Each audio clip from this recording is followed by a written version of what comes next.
It's your boy, JD here with a quick reaction video. Well, I wouldn't say quick because just a couple days ago, I found this article on my homepage when I was trying to surf the web. And I said to myself, okay, so this person is ranking every Sonic game from worst to best. And I'm assuming they're including all the spin-off games.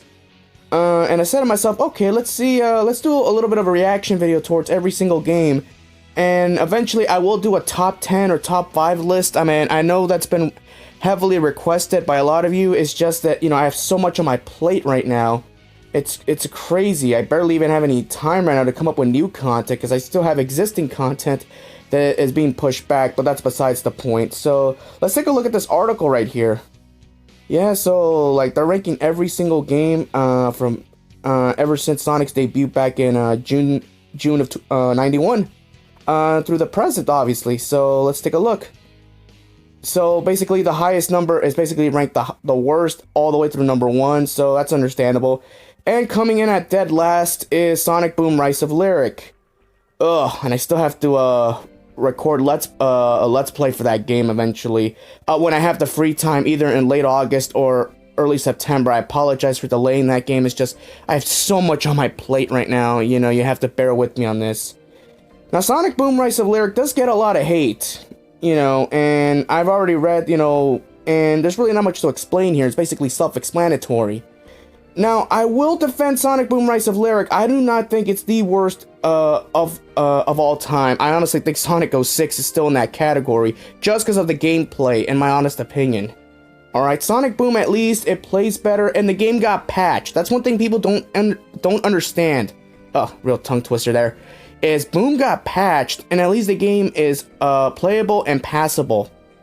You know, Sonic 06 in the meantime, it's got terrible gameplay mechanics. It's got godforsaken physics. To this day, still hasn't been fixed at the time of this recording. You know, the only redeeming quality is just the music. That's it. Even the story, it's the worst in the franchise. You know, at least Boom tried. I mean, yeah, the story was a little bit bland for Boom 2, but at least they tried. Damn it. You know, and at least the game, you know, can go all the way to 6 or 8 hours depending on what path you take. So, you know, that's why for Boom, I honestly don't think it's the worst. But, oh well, it's ranked 28th here. Moving on. 27, Shadow the Hedgehog. Oh boy, this is where basically I really got pissed off. Now, I understand many people saying that Shadow the Hedgehog is basically the dark age of Sonic games where it all began. That is true. That is true, you know. Well, basically it was, I don't know if it was after Heroes or during Heroes, you know. I'll explain more on Heroes when we get to that part. Now, Shadow the Hedgehog, it was trying something new, you know. It tried to be edgy. Yes, I said it. There's your edge comment, and I can't wait to see the rest of the edge comments in the comment section. It was trying something new. Now, the gun mechanic, it did turn off some people. They did not like this, you know, when they saw the trailer saying, what the hell is this? You know, how is this a Sonic game? You know, this was during the time when Sonic X was still being shown, you know, on television. You know, it was more of a, you know, of a kid's show. And then you realize that Shadow's gone full hardcore. Like, what is this about? You know, like, I understand you're trying to tie up loose ends from Sonic Adventures 2's story, you know, after what happened to Shadow. And in Sonic Heroes, we really didn't get a follow-up to that. So that's why this game was made. And just like Boom, you know, it's really not fair to criticize both these games, and both these games are spin-off games, by the way. Some people keep saying the Shadow the Hedgehog, technically it's not really a spin-off because it used mainstream characters. That is true, but you can't play as Sonic, Tails, Knuckles, Amy, you know, the Chaotix, So if Shadow is the only playable character, I'm classifying it as a spin-off. Moving on, number 26. Oh boy, Sonic the Hedgehog 1. Wow, the Blue Blur's original debut gets ranked almost second to last. Wow. Now I understand Sonic 1. Yes, I mean, I did do a review on this a few months ago. Sonic 1's biggest problem is after Green Hill Zone, after like the first 2 or 3 minutes, if you're a speedrunner, you can actually beat it in less than a minute and a half, all 3 zones combined. And once you get to Marble Zone, that's basically when the fun starts. Stops. Oh, you have to excuse me there. That's when the fun stops. It's basically like, who turned up the Mario in here? Like, why are we going slow? And then Spring Yard Zone doesn't get any better. I mean, it's a little bit fast, but then you still got to do some platforming here and there. And of course, you got Labyrinth Zone. Probably the worst level in any Sonic game to this date. I understand Mad Space Zone gets a lot of hate, but no, I think I'll ever beat, Labyrinth Zone. I know there are ROM hacks out there that really doesn't make the zone as bad as people make it out to be, but no, we're talking about the original here, so I'm not going to include those ROM hack mechanics. By the time you get to Starlight Zone, that's where the fun picks up again, but most people, playing Sonic 1 for the first time are never going to get to Starlight Zone because they're all going to rage quit, once they get to Labyrinth Zone, and that's it, and they're done. And I haven't even talked about the Sonic Genesis port of the Game Boy Advance. That's a whole another can of worms for another day. Let's move on. Number 25, Sonic Adventure. Now this is where I got really, really furious right here. Sonic Adventure 1 was ranked 25th. Like, are you fucking kidding me? Like, seriously, Sonic Adventure 1 is probably one of the best Sonic games ever to be developed. It's an open world. It's Sega's first official 3D Sonic game. Some may debate either Sonic Eraser that canceled a game for the Saturn, which had an isometric view.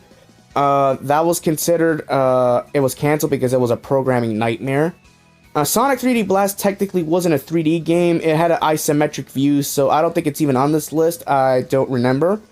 But Sonic Adventure 1 gave us some of the best gameplay to this day. Like, the controls are smooth. They're very, anybody can pick up and play this game. All the stories are exciting to play. Now, I understand everyone's going to write down in the comment section, oh, but what about Big the Cat's gameplay? They hate fishing. Why is this in a Sonic game? I understand, but we have YouTube Let's Plays. Just watch a YouTube Let's Play. You can actually beat every stage in less than a minute. It's not like it was back then where it took nearly an hour to past big story just because of this godforsaken fishing mechanics. So for me, it really upset me because Sonic Adventure 1 is one of my favorite Sonic games of all time. It also has probably one of the best soundtracks in the franchise, so I have no idea why it's ranked this, why is it ranked like that? It's odd, but, that's where I got really furious, I understand the graphics aren't the best, and in fact, the graphics still don't hold. They aged terribly over the years. That's why I understand why people at the time of this recording, really really want an Adventure 1 and Adventure 2 remake or a remaster, whatever you prefer. But the gameplay for Sonic Adventure 1 is always going to be the best. It's also the first Sonic Adventure game that gave us voice acting, so I don't know why it's ranked this low. And also, Amy Rose made her debut, so you know how I'm going to feel when about that. So yeah, let's move on. Like, seriously, Amy's gameplay was at least, better here than in Sonic 06. And in Sonic Heroes, I'll get to that in a few moments. And ranked 24th is Sonic 4 Episodes 1 and 2, respectively. Yes, Sonic 4 Episode 1 and 2, or aka Sonic 2 in 2010 and 2012. Yeah, Sonic 4 Episodes 1 and 2, first of all, I hate the fact that they used the Sonic 4 name, because we all know that the Advanced series are technically fitting more of the classic style than these two games. These two games are nothing but updated levels from previous games, and just has a fresh coat of paint with a homing attack, which was a questionable decision. Why did they include the homing attack in this game? It's just gonna make the game too easy, and the dash panels, it's just odd choice making. And also, the final boss from Episode 1, it's fucking hard. I understand that's good and all. In fact, I don't know why they didn't break that Death Egg robot instead of the one from Generations, but that's a whole different topic. Episode 2, on the other hand, it was a little bit more original, had some original zones. Metal Sonic was brought back, but overall, you know, it's just, you know, the games really didn't do that well, and episode 3 was scrapped, thankfully, so let's just move on. Number 23 is Sonic 06. Like I said to myself, are you fucking kidding me?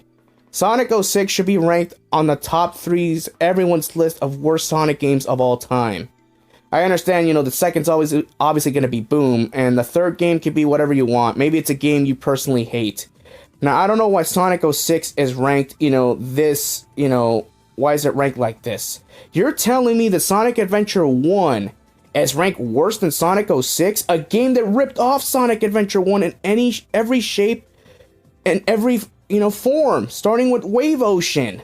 You know, the Orca Whale section, the Egg Wyvern, aka the Egg Viper. They ripped off so many elements from Sonic Adventure 1. All they did was update graphics and add amazing music. That's about it. It's ridiculous.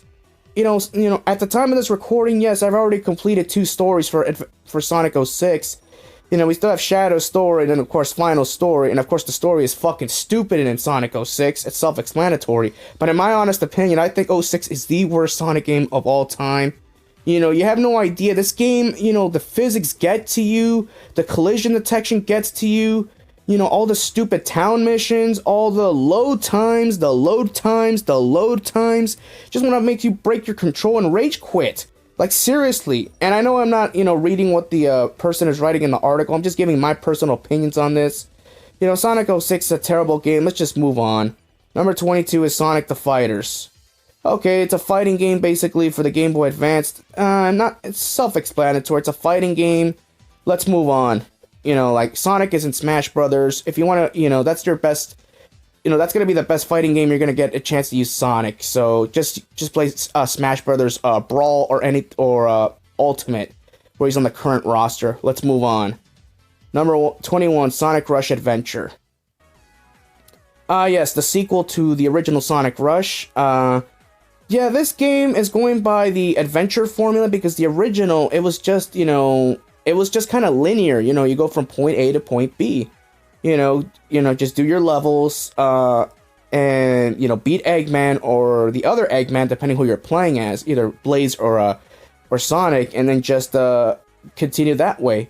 And Rush Adventure, they took it up one step further, and you had, you know, missions similar to Adventure style, just to extend the gameplay. Now, I understand maybe it's ranked this low, or high, just because of it's technically cheap padding. Like, because you're being ranked on your performance, and that's how you get material. Like, an S rank will give you, like, 4 pieces of material, and A ranks will give you 3, you know, and etc. So it entices players to redo the same levels, to farm for the same material, to build items, to proceed to the next area. Now, it's not really cheap padding, but, you know, some people may think it is. But other than that, let's just move on. Number 20, Sonic and the Black Knight.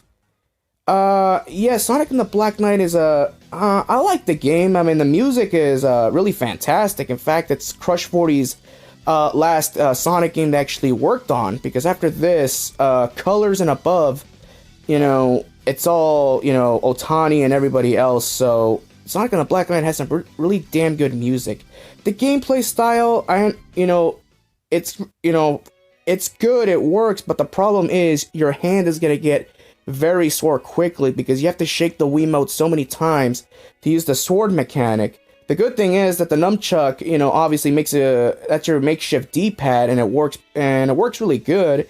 The story for Black Knight is pretty solid, actually. I'm not gonna lie, you know. And honestly, you know, in the voice acting, you know, sadly this is the last game to have the 4Kids crew. You know, I like the 4Kids crew, you know, the voice acting crew, because at least they put emotion to it. Damn it! I know I'm gonna get hate for saying that, but at least they put emotion to it. And I honestly think this is Jason Griffith's best work, along with Sonic Unleashed. You know, so that's why. I mean, I would love to show off this game one of these days, if I can, when I can. Number 19, Sonic CD. Okay, so I'm assuming we're talking about the original and the remakes that came out in 2011. Now, Sonic CD, you know, I don't know, you know, again, Sonic CD is considered by many people's second or third favorite classic Sonic game, not counting Mania, because Mania came out in 2017, so I'm not including Mania amongst the original 4 classic games. I'm not. It's more of a modernized classic Sonic game, but so it could have its own legacy, as it should, like a Sonic Mania 2. So, now, Sonic CD, it had... Now, I understand, the music is great. It has 2 soundtracks. That's awesome. The story, Amy Rose makes her debut. Well, not as a playable character, but she's added to the story. The gameplay style is good, for the most part. At least you get to Wacky Workbench. That's a whole another can of worms. Overall, the gameplay style, you have to time travel, destroy the robot generators, or collect the time stones. Yes, the time stones. You know what those things are, SEGA? Those little things where you can time travel that you could have brought in Sonic 06 to make sense of the story instead of using Chaos Emeralds, which made no sense. Like, Sonic 06 has so many logic gaps, it's not even funny. I think that's the only reason why people can tolerate that game, is just for the memes. It's ridiculous. But Sonic CD, the time traveling mechanic, it's there, and also it encourages you to get the good ending, because when you beat, Eggman, if you see that cutscene, you basically get the bad ending. Eggman gets away, and then of course the final clip is obviously Little Planet's still under his control. Unless you get the good ending, then basically you get that amazing, ending. It says you're a great player, and it makes you feel good about yourself. Sonic CD is one of those games where it makes you feel good for doing all your hard work. I don't get that from a modern Sonic game anymore. But back then, I just loved this game, and the soundtrack, both versions of the soundtracks are pretty solid. Alright, let's move on. 18, Sonic Lost World. Oh boy. Yeah, Sonic Lost World. Basically, a game with a new mechanic, or aka Mario Galaxy 2. Not letting it go, people. We all know that Sonic Lost World is basically a Galaxy ripoff. But other than that, the gameplay style, it's good. I mean, it's 3D level design. The music is great and all. In fact, Sonic Lost World, of course, gave us... A lot of the level concepts from Sonic Lost World would be implemented into Sonic Runners. So we have to thank Sonic Lost World for that. So a lot of the levels you see in the backgrounds, from Windy Hill Zone to Sky Chase to Lava Mountain, they're basically ripped out of Sonic Lost World and have beautiful music in its own right. Lost World, its story, it's similar to Banjo-Tooie's. So they kind of ripped that off, but other than that, the story, it's really dark for a Sonic game. You add the Deadly Six, they're unique villains, especially Zavik and Zaz.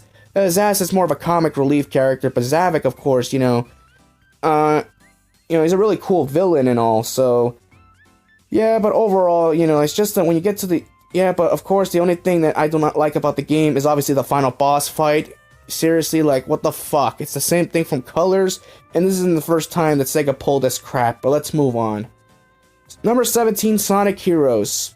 Okay, now this one, spoiler alert, Sonic Heroes is my favorite Sonic game of all time, and I'll make a review of that at a later day. Mainly, it's Amy Rose, obviously, and Team Rose's gameplay. Now, Sonic Heroes... Now, this is where a lot of people are saying that the Dark Age began, because Sonic Heroes, it's team-based mechanics. Now that's a good concept and all, but the one thing people dislike about the game is the combat. We have to take out so many mook enemies because they have health meters, and that's where they encourage you to get level ups, from level 1, 2, and 3. And do your, special attacks here and there, and of course Team Blast for your respective team members. Now, a lot of, and it can be cheap padding, because some of the stages can last maybe 7, 8, 10, 15 minutes. And that's without, and some of the stages can be trial and error, aka Bingo Highway and Casino Night. Those stages are completely trial and error, Rail Canyon, of course, it's nothing but rail grinding for almost 95% of the level. It's not as bad as people make it out to be. At least the rail grinding mechanics work in this game, unlike Forces. And the story's pretty solid for a Sonic game. It's not too serious. It's just, go to point A to point B.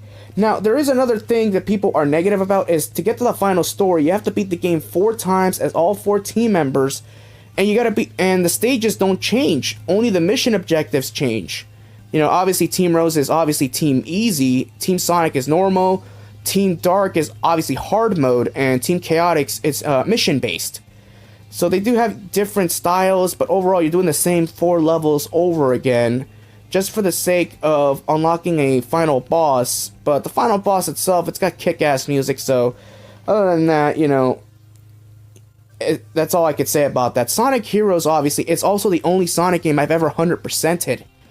Got all the A ranks, got all the emblems, you know, it's the only one, so it holds a special place in my heart. And of course, Amy Rose, I mean, let's be honest, this is the Amy Rose we should have gotten. Just a female Sonic, homing, attacking, she was all badass, and then Sonic 06 ruined her. So, that's why 06 to me always becomes, you know, the shitty game in my opinion. Let's move on. 16, Sonic Forces. Oh boy, Sonic Forces, the latest, you know, entry into the lineup, gets ranked 16th. Are you kidding me? Now, Sonic Forces had so much hype, you know, 4 years of build for a game that could be beaten in less than 2 fucking hours. Yeah, that's just great, isn't it? Yeah, what's the big letdown about Sonic Forces? Let's see, the stages can be beaten, almost every stage with modern Sonic can be beaten in less than 2 minutes. Not counting boss fights. And Classic Sonic was brought back. Oh boy, Classic Sonic was brought back. This is where I lost interest completely in the game. Like, are you fucking kidding me? You bring Classic Sonic back just for the sake of having him, you know, he's basically nostalgia pandering at this point, just to get modern Sonic over. But that's not even the worst part. The godforsaken physics for Classic Sonic.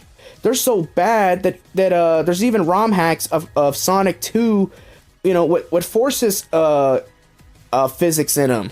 You know, you can see gameplay of Chemical Plant Zone where you get to that one area where you roll like a ball and you can't make it all the way to the top because you have forces physics. It's really fun, actually. You should take a look at it. Sonic Forces, the story for Sonic Forces was really dark. Like, you know, Eggman finally accomplishes his goal with the help of Infinite, but overall, it's just like it was executed poorly, and to me, the game felt rushed. Like, you're telling me this game took almost 4 years to develop and it was rushed? Like, how? Like, it's crazy. Like, how? It's ridiculous. If you're gonna take that long to develop a game, you better have at least, you know, good gameplay or add some, you know, content to it. And no, episode Shadow doesn't count. It's just another 4 levels of Shadow just, you know, having his backstory. It's just, you know, it's odd. You know, in the OC, obviously, the one thing that really bothers me about Sonic Forces is the OC. You all praise an OC for using a Wispon, aka a weapon, but yet you crucify Shadow the Hedgehog for doing that. Come on, grow the fuck up. I even mentioned that in my Shadow the Hedgehog review. So, Sonic Forces, overall, to me, it's a big disappointment. And the final boss, it's basically Sonic Colors 3.0 at this point. You know, it's kind of a letdown. It's a shame. The soundtrack, I really did not like the soundtrack. Most of it was okay. Some of it I just didn't like. Like, seriously, I'm really getting really fucking fed up with SEGA using vocals as, you know, Sonic music. I hate that shit. Seriously, like, what happened to the good old days of Sonic Unleashed? We had orchestral music or Sonic Colors. Like, seriously, use that style of music. Don't use, you know, hard rock and all that other crap. Seriously. But let's move on. Number 15 is Team Sonic Racing. Okay, so yes, we're including spin-off games, and Team Sonic Racing at this point just came out not that long ago. It's an okay racing game. You know, it's got great graphics, got fantastic music. My personal favorite is Lost Palace. You know, it's just a beautiful music. It really is. Like, seriously, SEGA, like Otani, man's a national treasure. Like, seriously. You know, like, seriously, the man makes probably the best music, you know, probably up to this date when it comes to Sonic music. And for a racing game, like, that's too good to be a race. That soundtrack is too good to be for a racing game. But I understand there are remixes here and there, so it's cool. The gameplay style is really good. I mean, I just don't like the fact that, you know, it encourages you to work as a group of teams of 3 and help your teammates if they're struggling, so that way you get a good finish. Because it's almost like an odd ranking system, but it's unique at least. Now let's move on, because I don't know that much about the game. Number 14, Sonic and Sega's All-Star Racing. Excuse me there. Yes, this game is actually a lot of fun, actually. This is where the racing games have become more fun for Sega, because they had so many attempts at it before. Sonic R being their last attempt at it. Even then, that wasn't even a racing game. It was actually more of a shittier version of Sonic Forces Speed Battle when you think about it. you know, they're racing on foot, but they're moving really slow, but it has a story mode into it, so I guess that's to compensate for it. But Sonic and Sega All-Star Racing, you get a lot of popular Sega franchises, you know, from different games all racing at once. It's really fun. It's a great attempt to get the game over. You know, I had a good time with the game. And every version had exclusive characters, from the Wii version to the PlayStation 4, the PlayStation 3 version and the Xbox 360 version. I believe the 360 version had Banjo-Kazooie as a playable character. So that's good to know. Number 13 is Sonic the Hedgehog 2. Now this is where a lot of you are gonna agree that, what the fuck? You're telling me that Sonic the Hedgehog 2 is ranked 13th? Yeah, apparently everyone's favorite Sonic game, either classic or overall favorite game in general, it's basically getting the Mega Man 2 treatment, is ranked basically 13th. You're kidding me, right? Sonic the Hedgehog 2 basically is almost the perfect Sonic game. Now the only thing that's holding it back is probably the difficulty curve, especially the final boss fight. Yes, I know, you know, I know dealing with Silver Sonic and Eggman, you know, you have to get a grand total of let's see, 8 hits for Metal and 12 for Eggman. So you gotta get 20 hits without getting hit. I think that's a little bit too much, you know, and you get no rings in that boss fight, so it is a little bit too difficult. And the level design is really good, actually. The level design is the best part, but when you get to levels like Oil Ocean, where it could just drag and drag and drag, it's boring.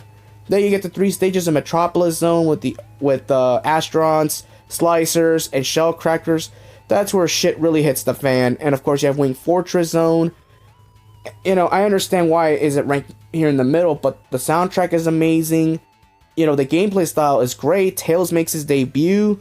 Now, another negative could be the Tails. Of course, if you choose Tails, it can really fuck you over in some stages, like Metropolis, and of course the special stages where if Tails gets hit, you lose rings, making the Chaos Emeralds a lot harder to get Super Sonic. And this is the game where Super Sonic makes his debut.